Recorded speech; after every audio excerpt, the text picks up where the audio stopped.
E aí pessoal, tudo bom? Meu nome é Alci Júnior, sou professor federal e mestre em matemática. Estamos aqui para mais uma aula que com certeza vai te ajudar a passar no seu concurso e mudar completamente sua vida. Então, pega aí papel e caneta e vamos para a aula. E aí pessoal, lembrando que na descrição está o PDF dessa aula, né? O link para você conseguir o PDF dessa aula e também o link das aulas anteriores, se você ainda não assistiu, ok? Tá chegando a hora do concurso, chegando a hora da prova e esse é o momento de maratonar aqui no canal, resolvendo o máximo de questões possíveis, tá bom? Então vamos tentar entender aí a mente da FGV e prever o que vai cair na prova. Nessa aula você vai ver questões que envolvem proporcionalidade direta e inversa, medidas de tempo, reconhecimento de padrões, compreensão de dados apresentados em gráficos e tabela, porcentagem, problemas de contagem, probabilidade e área,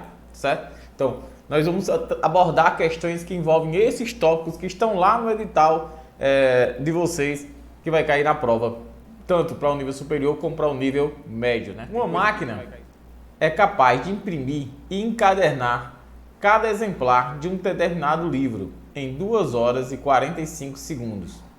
Trabalhando continuamente, o tempo em que essa máquina levará para imprimir e encadernar 100 livros é... Bom, pessoal, eu vou fazer o seguinte, a minha abordagem aqui é o seguinte. Em primeiro lugar, eu vou transformar todo mundo aqui para segundos. Vou pegar esse tempo aqui, de 2 horas e 45 segundos, e vou transformar ela em segundos. A gente sabe que 1 minuto custa 60 segundos, então 2 minutos, eu só basta multiplicar aqui por 60. Então, o resultado desse dá 120 segundos, ok? E aí significa dizer que 2 minutos e 45 segundos, né? Meus segundos, 45 segundos, isso aqui corresponde a 120 segundos mais os 45. Isso corresponde a 165 segundos. Vamos lá. A gente sabe que ele faz um livro no tempo aqui, né? 165. Então, 100 livros corresponde a X. Aqui já é diretamente proporcional. Estamos trabalhando com medida de tempo e proporcionalidade direta, né? Porque quanto mais livros, com certeza vai gastar mais tempo. E aí, quando é dessa forma, você multiplica meio pelos extremos. Isso significa dizer que X ele vai gastar em 100, né? Claro. Basta botar o 16, o 5 e acrescentar os 2 zeros, né? Já que a multiplicação é por 100. Bom, mas aqui está em segundos e as minhas opções aqui estão em minutos, né? Horas e minutos. Então o que é que eu vou fazer? Vou agora dividir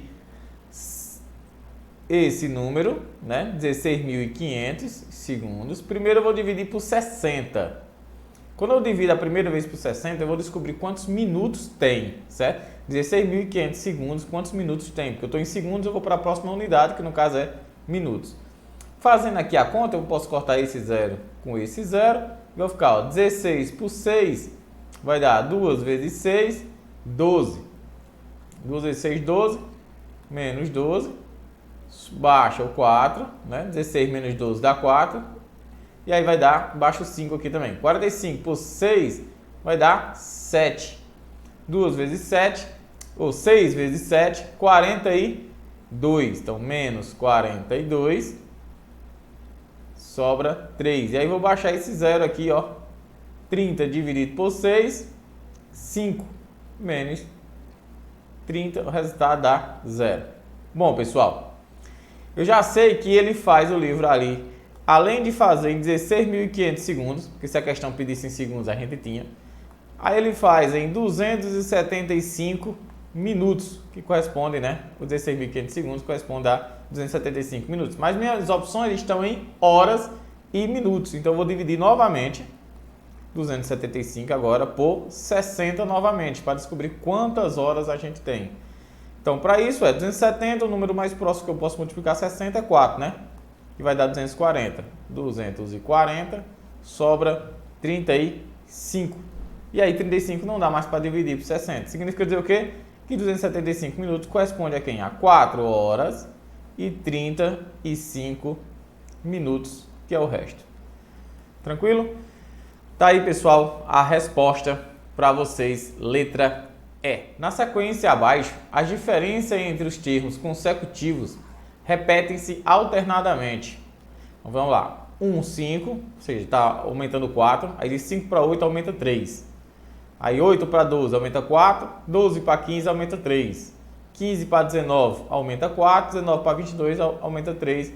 22 para 26 aumenta 4. 26 para 29 aumenta 3, 29 para 33 aumenta 4 e assim vai continuando. Ele quer saber quem é o centésimo elemento dessa sequência.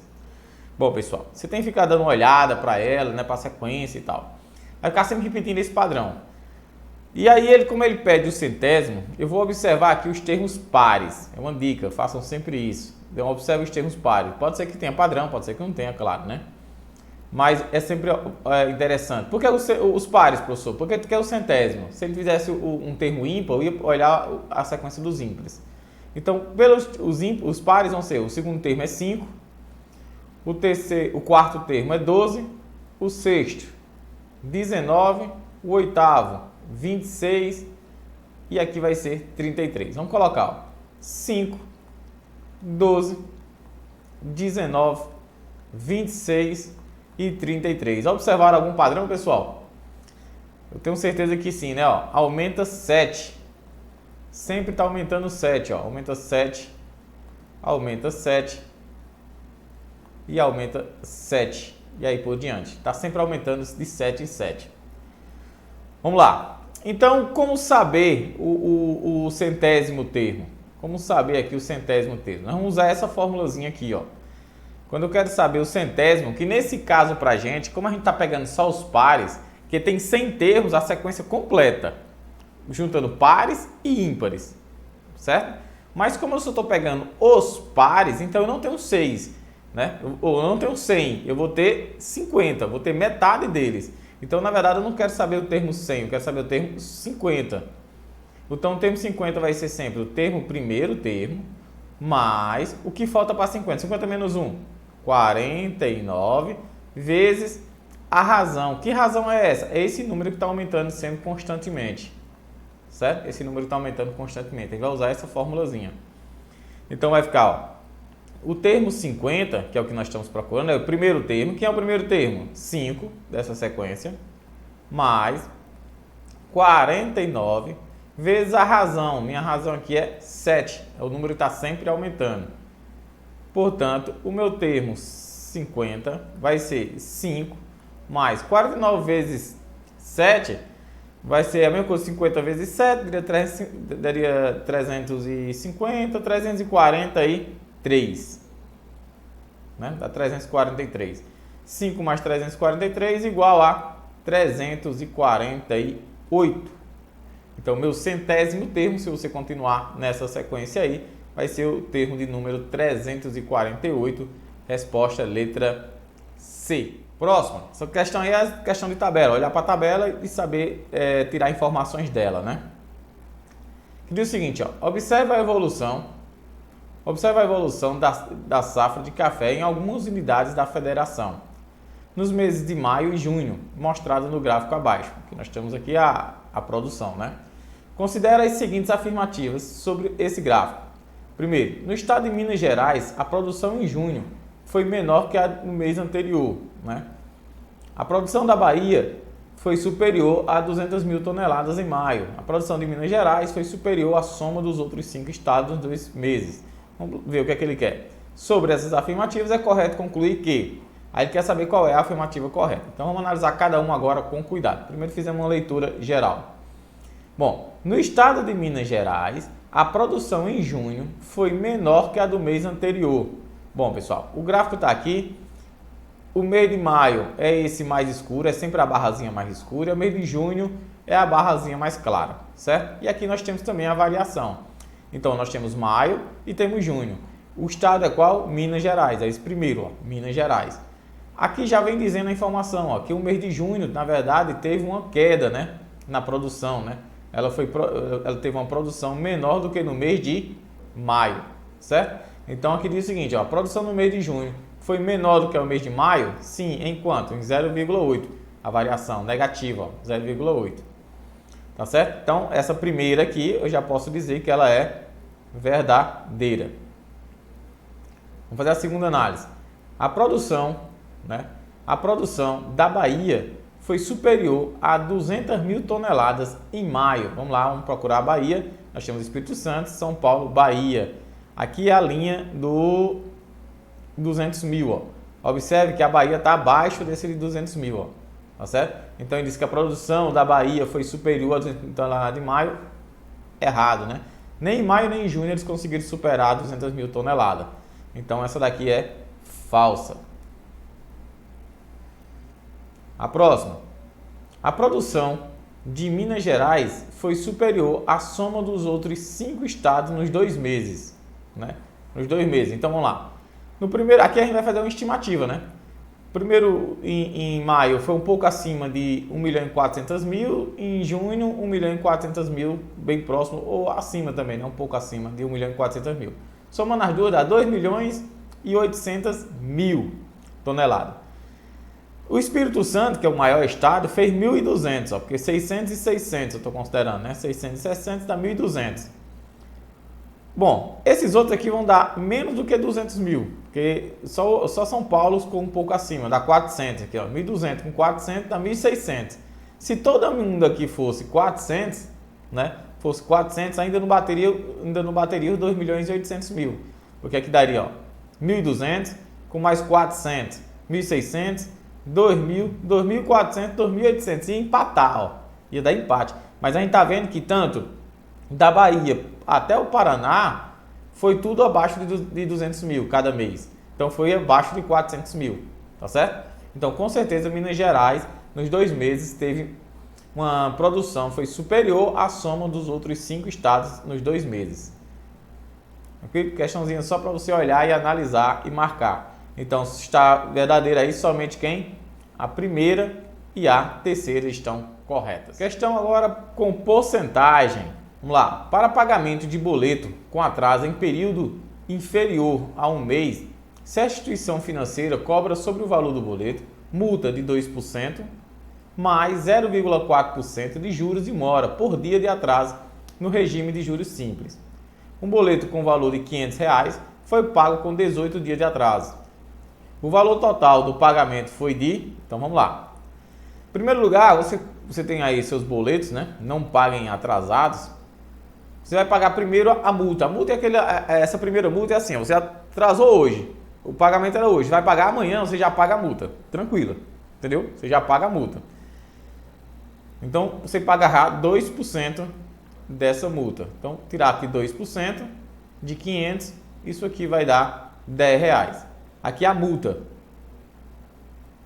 Vamos agora ver quanto é que ele paga de juros por mora por dia, né? Para isso aí eu vou fazer o seguinte, eu vou pegar o valor do boleto, multiplicar pela porcentagem, no cara que é 0,4%, 0,4%, e multiplico pelo número de dias de atraso, no caso aqui 18 dias. Você pode cortar esses 2 zeros com esses 2 zeros, vai ficar, ó, 5 vezes 18, fica mais fácil fazer isso, ó, 90. Esse 0,4 eu posso escrever como sendo 4 sobre 10. Né? 0,4 escreve com 4 sobre 10. Corto esse 0 com esse 0, vai ficar 9 vezes 4, 36 dividido por 1, que dá 36. Então, isso aqui é o que ele vai pagar, pessoal, de mora, né? Por dia, que é o juros de mora por dia. Portanto, ele vai pagar R$500 mais R$10 de multa, mais R$36 de mora, né, que foi o dia que ele atrasou. Então ele vai pagar R$546. Esse aqui é o valor do pagamento calculado, né? Tá certo? Depois de 18 dias de atraso. Muito alto, né? Em uma repartição para conferir todos os processos arquivados do ano anterior, 3 pessoas com o mesmo ritmo de trabalho e trabalhando juntas demorariam 20 dias. Essas 3 pessoas iniciaram o trabalho e com 1/4 do total do trabalho concluído, 2 outras pessoas com o mesmo ritmo de trabalho das anteriores se juntaram ao grupo. Então essas 5 pessoas terminaram o trabalho. O número total de dias utilizados nesse trabalho foi de... Aqui nós vamos ter o trabalho feito e a quantidade de dias. Então, para fazer o trabalho completo, vou chamar de 1, né? O trabalho completo, eles precisam de 20 dias. E para fazer um quarto desse trabalho, eles precisam de quantos dias? Bem simples, né, pessoal? Quanto menos trabalho, menos dias também. Então, é diretamente proporcional. As duas estão para a setinha para o mesmo lado, né? Então, multiplica 1 vezes x, que dá o próprio x, e 20 sobre 4 dá igual a 5. Então, as 3 pessoas que estavam trabalhando, elas concluíram esse 1/4, né, do trabalho em 5 dias. Tá bom? Em 5 dias. É o primeiro pensamento que a gente tem que ter. Agora, aumentou o número de pessoas, né? Agora eu vou ter pessoas, o trabalho a ser realizado e a quantidade de dias. Aqui eu tenho o seguinte, ó. 3 pessoas fazem o trabalho em 20 dias, que foi a informação que foi dada. Só que agora nós temos 5 pessoas e 1/4 trabalho foi feito. Se 1/4 trabalho foi feito, então falta quanto do trabalho? Falta 3/4 do trabalho. É como se fosse prestações, né? Você pagou uma prestação de 4, então falta quantas? 3 prestações em 4. E eu quero saber quantos dias isso aqui vai durar, certo? O que é que você vai fazer aqui para você descobrir? Você analisa em separado. Primeiro você analisa o número de pessoas e de dias. Número de pessoas e de dias. Bom, quanto mais pessoas, que está aumentando, o número de pessoas era 3, agora é 5, eu vou precisar de que, pessoal? Menos dias. Então, essa parte aqui ela é inversamente proporcional. Certo? Ela é inversamente proporcional. Agora, já que você analisou essa daí, agora você vai analisar o trabalho que você tem, de novo, sempre com a variável que tem o x, né? Com a quantidade de dias. Bom, o trabalho era 1 inteiro, né? Agora só tem 3/4, já foi realizada uma parte do trabalho. Então, quanto menos trabalho, eu vou precisar de menos dias, né? Menos trabalho, menos dias. Então, essa parte aqui ela é diretamente proporcional, Bom, feitas essas análises, agora a gente vai montar o nosso problema aqui, ó. A gente vai montar o nosso problema. Como é que a gente monta? Aqui tem a variável, continua, 20 está para x, assim como... Agora, a coluna que você disse que era inversa, essa primeira de pessoas, então você inverte. Coloca 5 sobre 3 vezes... Aí você vai para outra. A outra é direta. Se é direta, você coloca na mesma ordem que estava. Então, 1 sobre 3/4. E agora aqui é operações aritméticas, né? Então, vamos lá. 20 sobre x igual. Repete o 5 sobre 3 vezes. Pessoal, quando eu tenho 1 sobre 3/4, isso aqui é o inverso da fração, né? É 4 sobre 3, que seria vezes 1. Tá bom? Você repete... Inverte, né? E multiplica pelo primeiro lá. Então, isso aqui ficaria 20 está para x, assim como 5 vezes 4 vezes 1 vai dar 20 sobre 3 vezes 3, 9. Bom, aqui é bem óbvio, se eu tenho duas frações iguais, numeradores iguais, o denominador tem que ser igual. X tem que ser igual a 9. 9 dias. Ah, professor, 9 dias eles levaram para terminar? Não, 9 dias às 5 pessoas. Depois que chegaram as 2 pessoas, eles gastaram 9 dias para terminar o trabalho. Mas ele já tinha feito aqui o primeiro trabalho, ó, em 5 dias, tá certo? Ele já tinha feito esse trabalho aí em 5 dias. Então, no total, foi gasto 5 dias, quando estavam só as 3 pessoas, e mais 9 dias, quando foi feito, chegou mais 2 pessoas. Então, ele terminou o trabalho em 14 dias. A contratação foi boa, né? Economizaram 6 dias. 14 dias. Então, resposta aqui, letra B. De bola. João coordena as 5 pessoas da equipe de manutenção de uma empresa e deve designar para cada dia as pessoas para as seguintes funções. Uma pessoa da equipe para abrir o prédio da empresa e fiscalizar o trabalho geral. 2 pessoas da equipe para o trabalho no turno da manhã, deixando as outras 2 para o turno da tarde. O número de pessoas de maneiras diferentes pelas quais João poderá organizar essa escala de trabalho é... Então vamos lá, pessoal. Para o primeiro trabalho, ou seja, abrir o prédio, ele tem as 5 pessoas disponíveis, ele pode escolher qualquer uma das 5, ele tem 5 possibilidades, então. Para escolher as 2 pessoas da manhã, ele vai ter 4 pessoas e escolher 2. Como a ordem não interessa, ou seja, eu posso chamar João e Maria, ou Maria e João, nenhuma das duas, uma não manda na outra, tem a mesma função nas duas, então eu uso combinação. Se houvesse, não, a primeira pessoa que eu escolher da manhã vai ser chefe da segunda, aí você usa arranjo, porque a ordem importa, certo? Nesse caso a ordem aqui não importa. Vezes, quem sobrar, as 2 pessoas que sobrar, ele só vai ter uma possibilidade, né? Ele só vai ter uma possibilidade aí de escolher, porque vai sobrar 2 pessoas, vai ter que ser aquelas 2 para trabalhar. Então a única conta que eu tenho que fazer aqui é essa combinação. Combinação de 4 por 2. A gente sabe que a fórmula é 4 fatorial sobre 4 menos 2 fatorial vezes 2 fatorial. Isso aqui é igual a 4 vezes 3 vezes 2 fatorial. Você que está acompanhando as aulas sempre do curso aqui, a gente já resolveu questões sobre isso, já falamos sobre essa fórmula, já escrevemos essa fórmula. Então, vai lá, volta nos vídeos, assiste as outras aulas aí para vocês não ficarem voando, né? Então, 2 fatorial é quem? É o 2, né? Porque é 2 vezes 1, né? Dá 2. Então, eu vou cortar esse 2 fatorial com esse 2 fatorial. Eu vou ter como resultado 4 vezes 3, 12. 2 vezes 1, 2. 12 dividido por 2, 6. Então, nós temos 6 possibilidades aqui de escolher as 2 pessoas para trabalhar no turno da manhã. Então, eu tenho 5 possibilidades para escolher o chefe do prédio, que vai abrir o prédio. 6 possibilidades para trabalhar de manhã e uma pessoa, né? Uma única possibilidade para escolher as pessoas que trabalharão à tarde, que vai ser quem sobrar. Então, eu tenho 5 vezes 6, 30 vezes 1, 30. Tenho, na verdade, 30 possibilidades aí diferentes de escolher, certo? O quadro a seguir mostra a distribuição das idades dos funcionários de certa repartição pública. Então, nós temos aqui a faixa de idades e o número de funcionários, né? Então, tem toda a tabela aqui, de 20 ou menos tem 2 pessoas, entre 21 e 30, 8, 31 a 40, 12, 41 a 50, 14, mais de 50 nós temos 4 funcionários. Escolhendo ao acaso um desses funcionários, a probabilidade de que ele tenha mais de 40 anos é... Então, vamos lá, pessoal. Probabilidade, como já falei, é sempre o que a gente quer pelo que pode acontecer. Então, o que é que pode acontecer? Vamos analisar primeiro o que é que pode acontecer. Bom, ele pode escolher qualquer uma dessas pessoas, né? Qualquer uma dessas pessoas. Então, eu vou contar quantas pessoas tem nessa empresa. 2 mais 8, 10. Com mais 12, 22. Com mais 14, 36.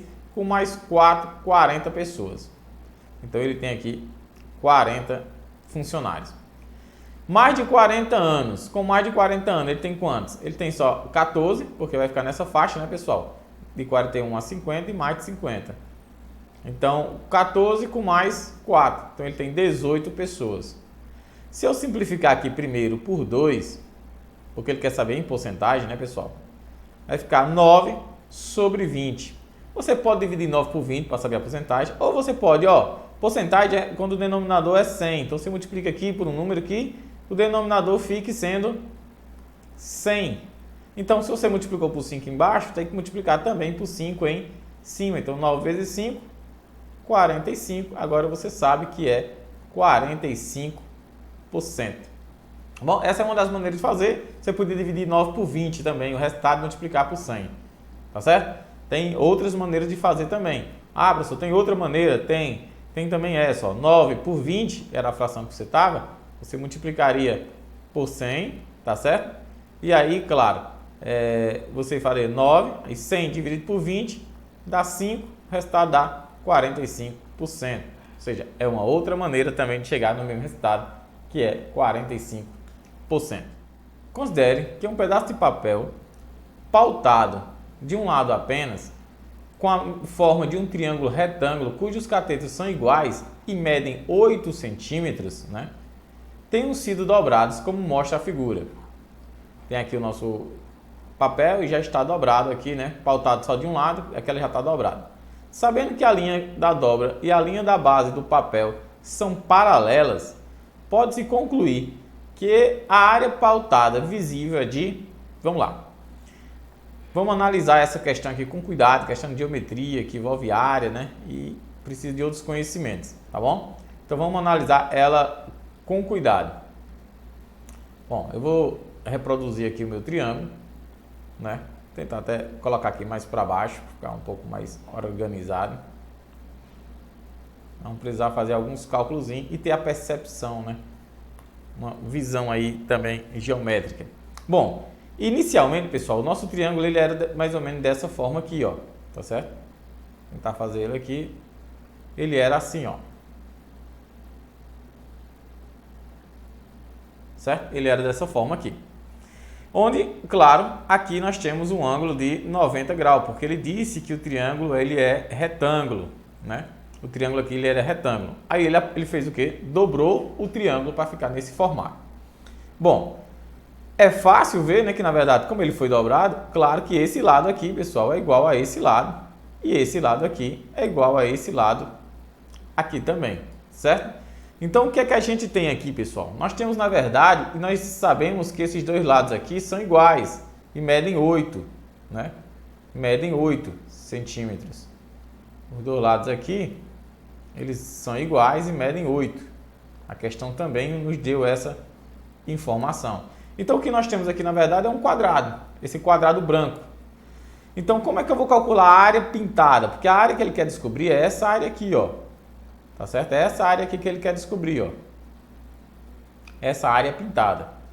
Então, vamos lá. Vocês concordam que vocês têm, se vocês olharem para a figura inteira, com esse complemento que eu coloquei, vocês têm, na verdade, um triângulo retângulo e dentro deles vocês têm um quadrado? Então, eu posso calcular essa área pintada aí, calculando da seguinte maneira, ó. A área pintada, né, vai ser a área do meu triângulo retângulo menos a área desse quadrado. Legal? Sabe, professor? Massa. Agora eu já sei que vai ser pegar a área do triângulo retângulo e a área do quadrado. A área do triângulo retângulo é fácil porque eu tenho o valor dos catetos, né? Eu tenho o valor aqui dos catetos. Mas como é que eu descubro a área do quadrado? Né? A área do quadrado. Vamos lá. Uma coisa que eu consigo descobrir aqui, com a ajuda de vocês, é a altura. Né? Ó, esse pedaçozinho aqui, ele é a altura do meu triângulo retângulo. Tá certo? Vou botar até de outra cor aqui para ficar melhor. Ó, esse pedaço aqui, ele vai ser a altura do meu triângulo retângulo. Ao mesmo tempo que ele é a altura do meu triângulo retângulo, ele também é a diagonal desse quadrado branco, né? Ele também, pessoal, é a diagonal desse quadrado aqui. Ele vai ser a diagonal desse quadrado, tá bom? Então, a altura do triângulo retângulo também é a diagonal. Boa, professor. Agora, como é que eu descubro a altura, né, desse triângulo retângulo? Vamos pensar. Bom, o que é que eu tenho aqui, pessoal?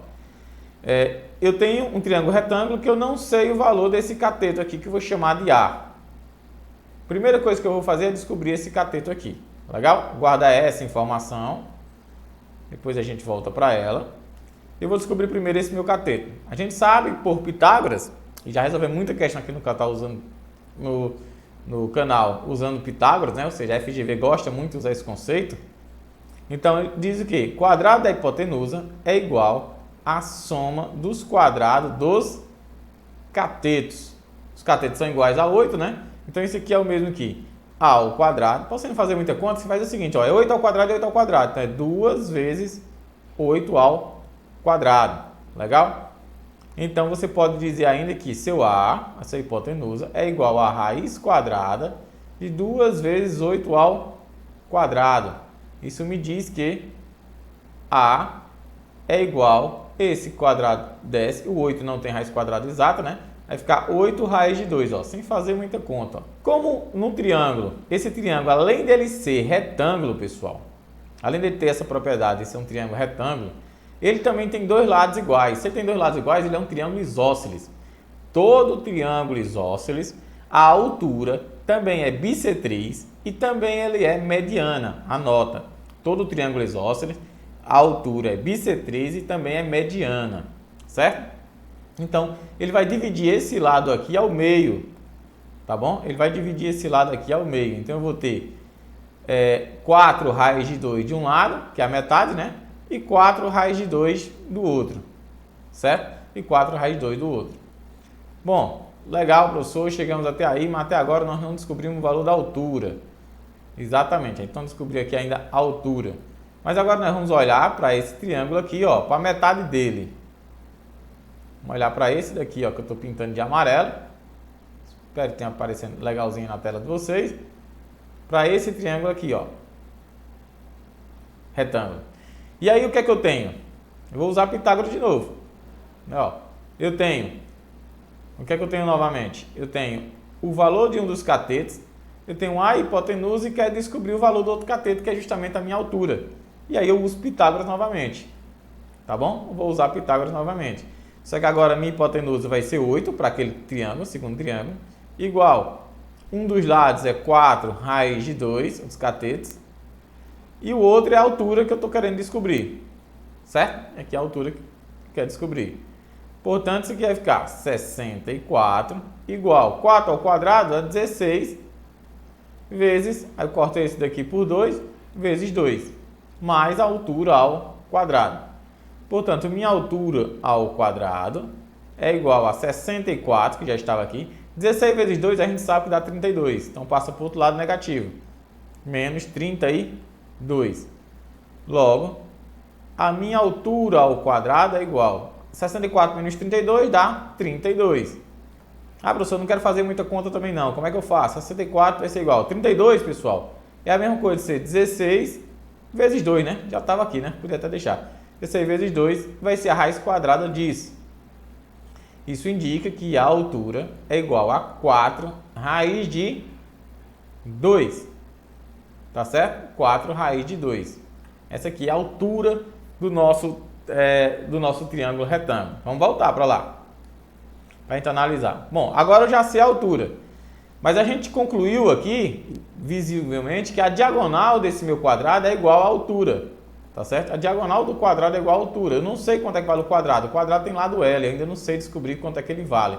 E eu quero descobrir quanto é que vale o lado para me calcular a área. Lembra? Eu tenho que calcular a área, eu preciso descobrir quanto é que vale o lado desse quadrado. Bom, vocês sabem também, de conhecimento aí da geometria, se não sabe, anota, que a diagonal de um quadrado, ela é igual a L raiz de 2. Essa aqui é a formulazinha que a gente usa para calcular a diagonal de um quadrado, certo? Diagonal do quadrado, certo? Diagonal do quadrado. Então, para calcular a diagonal do quadrado é isso aqui. Como eu sei que a minha diagonal é igual à altura, eu sei que a diagonal é L raiz de 2 e a minha altura é 4 raiz de 2, né? Ela é igual a 4 raiz de 2, então eu posso cortar esse raiz de 2 com essa raiz de 2 e dizer que o lado vale 4. Então, eu já sei o valor do lado. Lembra lá que nossa ideia todinha era para calcular a área pintada, eu preciso da área do meu triângulo retângulo menos a área do quadrado, e agora eu tenho tudo. A área pintada vai ser a área do triângulo retângulo, pessoal. Qualquer triângulo retângulo, certo? Ó, qualquer triângulo retângulo, não importa a posição que ele esteja, aquele nosso está deitado, vou já apagar isso aqui só para... vai ser sempre o valor de um dos catetos, que vai ser a base, certo? É sempre o lado de um dos catetos. É sempre o lado de um dos catetos. Vai ser sempre o lado de um dos catetos vezes o outro dividido por 2, porque é justamente a base vezes a altura. Então, a área vai ser sempre a área da base vezes... a área da base não, né? A área vai ser sempre base vezes altura dividido por 2. Então, B vezes C dividido por 2. Então, é só multiplicar os catetos e dividir por 2. Sempre, qualquer triângulo retângulo. Anota também isso aí para a vida. Então, o meu triângulo retângulo aqui vai ser a base. Os meus catetos eram iguais, 8 vezes 8 dividido por 2. Menos a área do quadrado. A do quadrado é quem? É o lado ao quadrado. Então, minha área pintada aqui vai ser 8 vezes 8, 64, dividido por 2, sobre 2, menos 16. Portanto, 64 dividido por 2, 32, menos 16, resultado dá 16 metros quadrados. Está aí a nossa resposta. 16 a resposta. Vamos lá, marcar a nossa alternativa correta. Tá aqui a nossa alternativa correta. 16 vai dar a letra B de bola. Para encerrar, pessoal, vamos encerrar aqui nossa aula. Espero que vocês tenham gostado. Se gostaram, compartilha, né? Com a seguinte frase: porque sou eu que conheço os planos que tenho para vocês, diz o Senhor. Plano de fazê-los prosperar e não de causar danos. Plano de dar a vocês esperança e um futuro. Jeremias 29, 11. Pois é, pessoal, vamos fazer sempre a nossa parte, né? E entregar a Deus os planos que Ele tem pra gente, né? Obrigado a vocês todos por ter ficado até agora. Se gostaram, compartilha, curte, se inscreve no canal aí para não perder nenhuma das aulas. Vamos estar juntos até o dia da prova de vocês.